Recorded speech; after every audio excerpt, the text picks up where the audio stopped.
Thank you so much, Joseph, for joining me today. Love for you just to share sort of what you're doing at Glow Capital, but then also sort of how your career has led you to this point. Yeah, we're a late what in terms of comparison to Tractor, we're sort of a late stage investor, but probably in the scheme of the vast sort of array of different forms of capital, we're still quite small. But we have a $90 million fund, and we're looking to write checks for about 10 to 15 million, sometimes more if the opportunities are bigger and we can get other people to join with us. We typically invest in businesses that are making a profit, and we look to, and in our case, they're more often than not founder-led, and they're really at that sort of stage where they're probably making 5 to 10 million of EBIT, and they need to grow, and the founder's sort of keen to potentially take some money off the table or grow, or just grow and get some capital for growth. But more often than not, the businesses do generate cash, and they don't really need us from a cash flow perspective, but they probably want a partner that can help them in their next leg of their growth journey, which may be concerning for them more often than not, because they've spent many, many years building the business to where it is, and everything they have is tied up in the business, in the working capital of the business. And so what we find is that sometimes those people are very defensive about what they do in terms of growth because they've got so much at stake. They're betting the whole family, they're betting all their entire net worth. And so in some ways, by bringing in a partner and taking a little bit of money off the table and bringing in someone that's got some expertise, I guess, that they don't have, or some insights into how to go on that growth journey, that sort of both those things could be attractive for the next level of growth for that particular business or brand. Yeah, for sure. And so at Glow Capital, you've partnered up with Kate Morris. Yes. So Kate, I actually was previously in private equity, and one of the investments that I invested in was Adore Beauty, and Kate was the founder there, and we obviously took that to the public markets and went on quite a journey together, and that was a great partnership in terms of an investment. And so we went on and continued that partnership by starting up a firm together called Glow Capital Partners. Yeah, that's great. And that was that a couple of years ago now? Quite a few years ago. I think we floated that in about 2021, something like that, long time ago. Yeah. Actually, sort of, it was a COVID thing, and lots changed since then, actually. But it's ironic that actually that whole COVID period is actually further back than you think these days. I know, but a lot of new things were born in that period, that's for sure. They were. And you say you were in private equity before. I think that might be an understatement. Tell us about your career leading up to this. Well, I was at a firm. I started off as a lawyer, and then I joined a firm called Catalyst, and we did quite a bit of private equity. One of the businesses that I was involved in there was a garage door manufacturer called B&D Doors, and we sold that business to a listed public company. And so I ended up going over to that company and having a go at being a CEO of a public company. And I did that for 6 or 7 years, which into the GFC, actually. So that was a tough period. Then I came out of that and went back into private equity, joined a firm called Quadrant. I was there for 10 years. And then at the end of that 10 years, I started Glow. Yeah, amazing. So I have been around a while. lot of great experience and great transactions at Quadrant. Yes. And from my knowledge, and correct me if I'm wrong, but I feel like one of the key things, and you did mention this just before, with bringing in expertise. So is one of the things that when you do spot an investment and it's a founder-led investment, one of the key steps you then take is to bring in an exec team that can unlock that sort of next step level of growth? Yeah, because what typically Kate was a bit like this, but founders, they grow a business, it gets quite large, and they sometimes end up doing things they don't really enjoy or they weren't originally sort of super good at, and it becomes a bit of a burden for them, all that sort of stuff. And so in a way, when we come, it takes a certain level of enlightenment with the founder to be prepared to do this, but but to be prepared to perhaps step back and recruit members of the executive team. It probably starts with the finance. That's an easy one and not so controversial.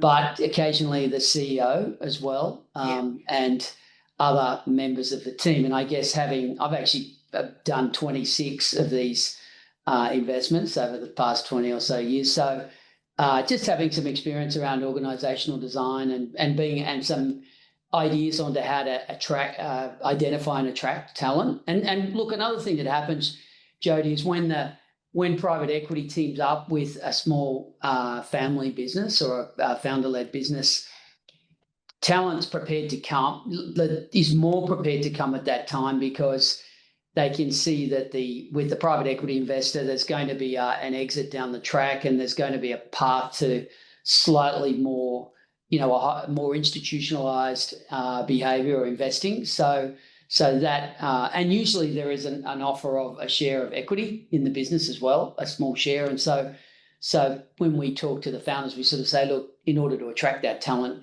we are going to have to set aside a certain amount of the equity of the business to get them in.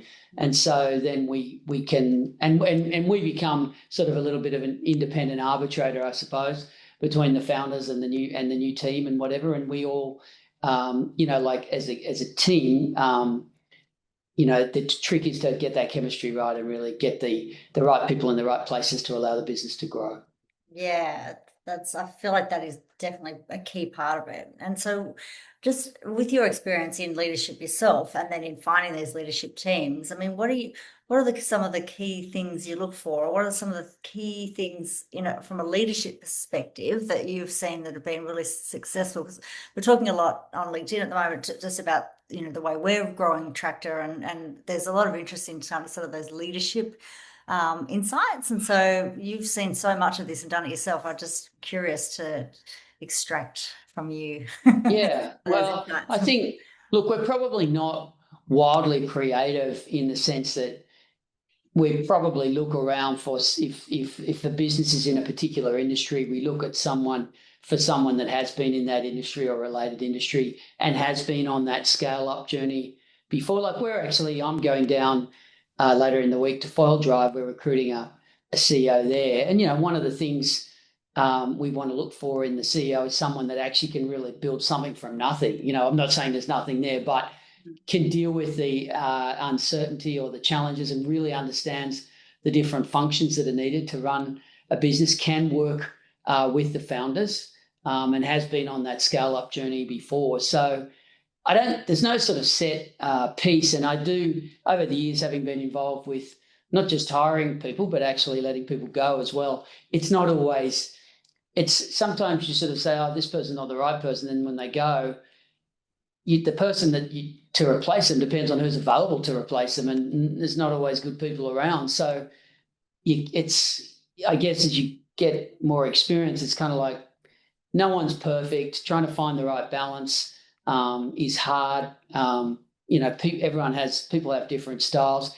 I think working with founders is unique in of itself, and people that, work with founders before we get involved, they're unique breed of people as well. So it's not an easy one, but I think if you found a great business and a great founder, that does tend to attract other people. If it's a good brand and a good story, people want to get involved and get on board. And I think growth is a beautiful thing, right? Like, so I think if we're like with Foil Drive, like one of our ambitions is just to build a great global world leading brand that came out of Australia. And a lot of people want to get in on that journey because it sounds like a great aspirational, joyful thing to do. Yeah. Be part of and get on board. And in a way, if you've been involved in some of those things before, people go, okay, well, we've seen some of those brands over the years. More recently, I was involved in the last couple of deals I did at Quadrant, Quadlock and Prime 100.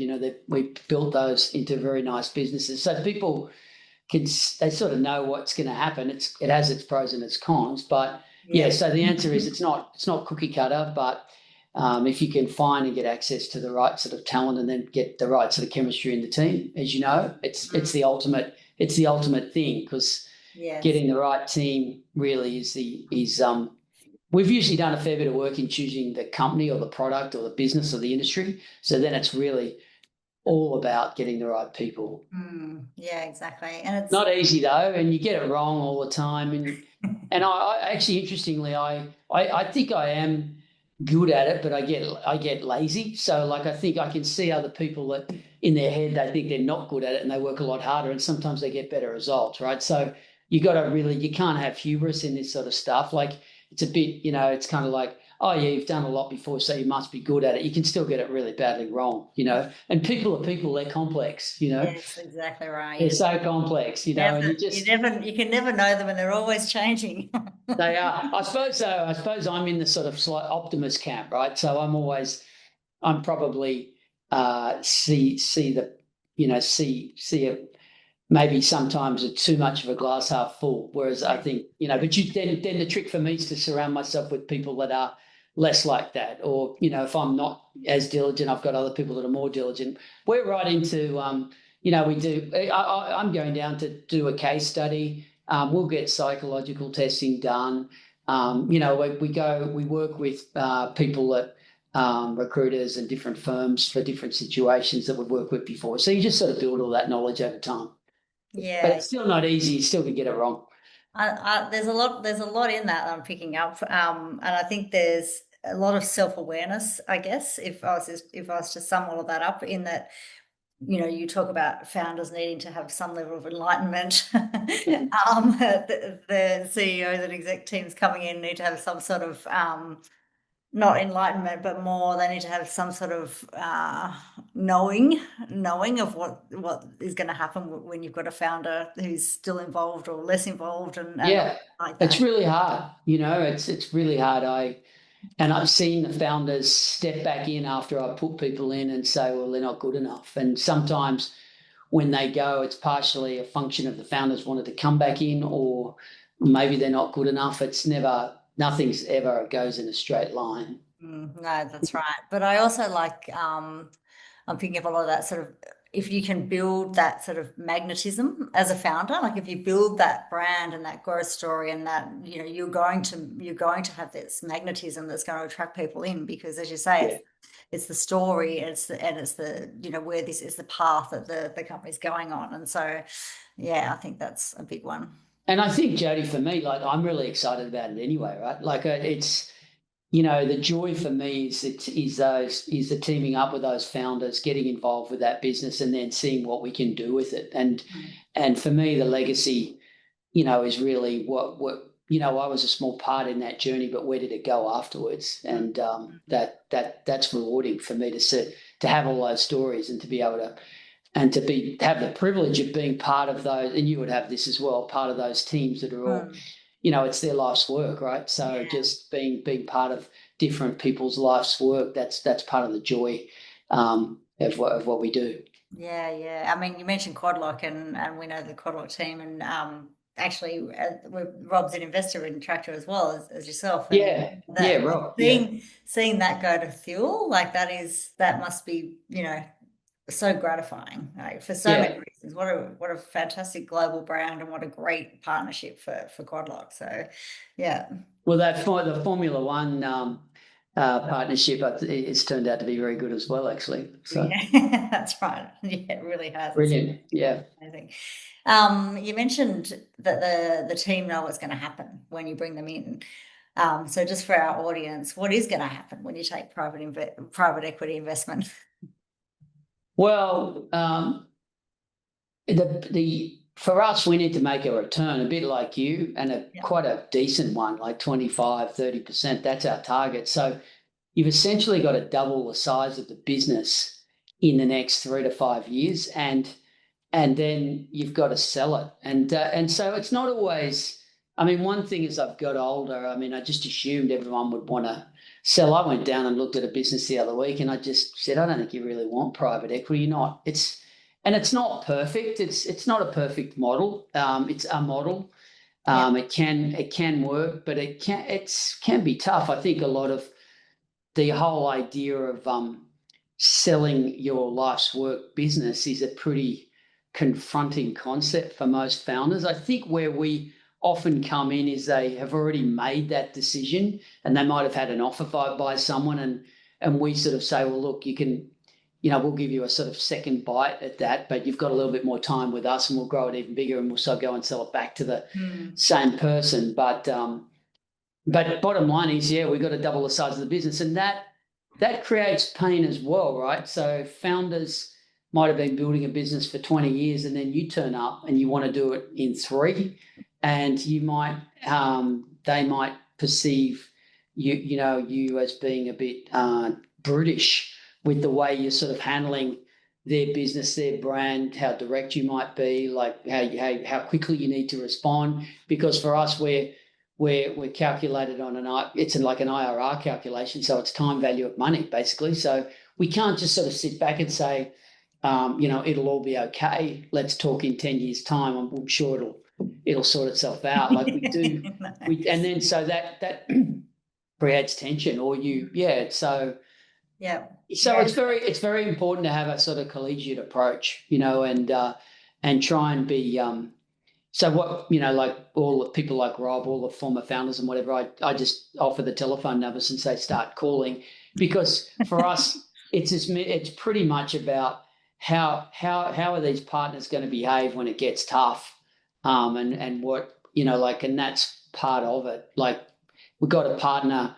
Are we going to all work together, or are those guys going to come up with some weird thing that we didn't expect, sort of thing? So the whole trick is to behave in a way that's sensible and logical, but also empathetic with the founders, and work in a way that, in a way for us, really, if we can't convince the founders to do it, we shouldn't be doing it. Yeah.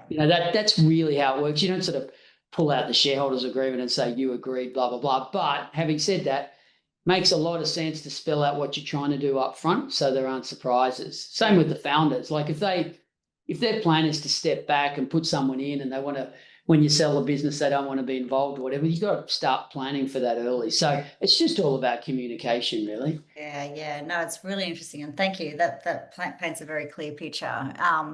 But I think, I mean, I talk a lot to founders about, knowing that where you want this company to go from the start, and it might change, of course, but that helps you understand what path you want to take with your capital. Like, so it's interesting that you say a lot of founders that you meet don't actually want to sell their business. So I find that interesting, because I think a lot of people or founders I talk to, that's why they've started the business, to ultimately sell it for a larger amount of money than they would have got if they stayed as an employee.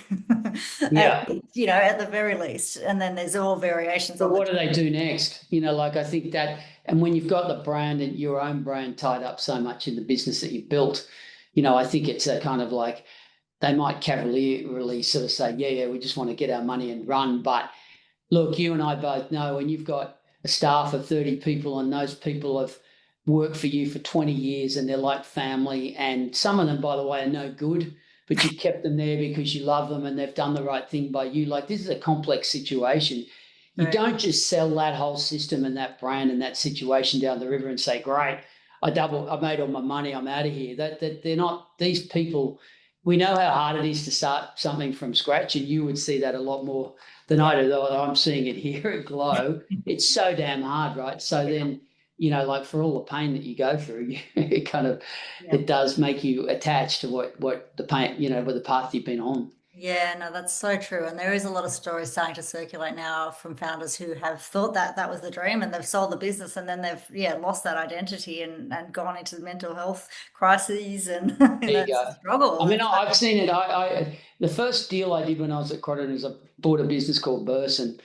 And there was the founder, Gary Johnson. He's an investor in our fund, and he was 72 when he sold it. But he just every time I saw him after, he's like, I feel like a fraud. Like what like what am I supposed to do? I'm just this guy that's got a bunch of money in a bank account. And he was 72. yeah, wow. Imagine if you were 30. Like, Yeah, I don't exactly. know, mate. Look, you give it a go again, I suppose, if you're 30. But anyway, Yeah. that's just life. These are all very good problems to have. That's right. Exactly.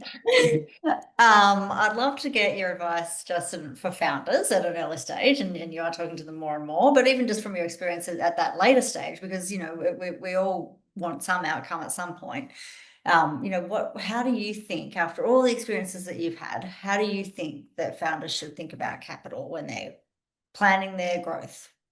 Well, I think what one thing I do know, and I think it plays into your business model, is that when the business is really small, it's very hard to raise capital and not dilute yourself so aggressively that it makes it a complete waste of time being a founder. I've got a couple of little things that I invest in that are small, and I've put a small amount of equity in and a big amount of debt because otherwise it's the founders are swamped. And then I think as the businesses get, so there's a venture thing, and you guys know a lot more about all of that than I do. But I think if you're not going to be the next Canva, and most businesses are not, they're, like giving away all the equity is pretty demotivating for a founder. So I think the model that you offer, I think, is really interesting and plays, in the long run is better for founders to keep their equity and stay motivated.